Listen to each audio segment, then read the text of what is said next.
Ang tinitilian at kinakikiligang hunk leading man na si Derek Ramsey, isa ng kapuso. Ano kaya ang dapat abangan sa Ultimate Hunk dito sa GMA Network? Alamin sa chika ni Nelson Canlas.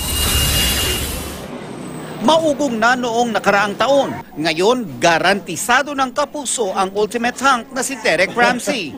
Pumirma na ng kontrata si Derek kasama sina GMA Network Chairman and CEO, Attorney Felipe Gozon, GMA President and CEO Gilberto Duabit Jr., GMA Executive Vice President and Chief Financial Officer Felipe Yalong, at GMA Senior Vice President for Entertainment Group, Lilibet Razonable. Tayo siyempre nagagalak. And Derek is a very welcome addition to our stable of artists. Magaling siyang artista.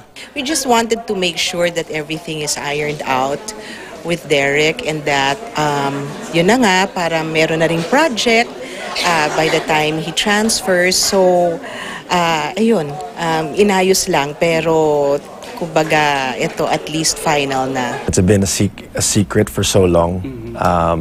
You know, kating-kating na ako. I've been giving hints here and there, wanting to bear the great news.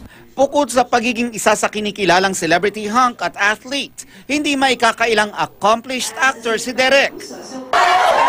At home ang Ultimate Hunk nang bisitahin niya ang iba't ibang department ng Kapuso Network. Napa-throwback pa si Derek nang ikwento niyang sa GMA daw, nagsimula ang kanyang confidence at pagmamahal sa showbiz. That's where I started. That's why malaking utang na ng loob ko sa Itbulaga in the sense na now, yeah, I'm an actor. But if I didn't gain the confidence hosting, talking in front of the camera, yung ilaw. And that first exposure. Yes, in front of so many people. Of such a well-established show, I wouldn't be where I am. Nakatakda ng simula ng unang proyekto ni Derek kasama si Kapuso sexy leading lady Andrea Torres. Andrea Torres.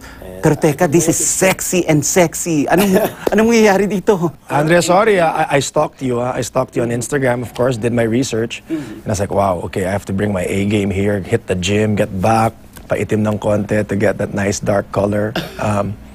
So I prepared. Nelson Canlas, updated sa Showbiz Happenings.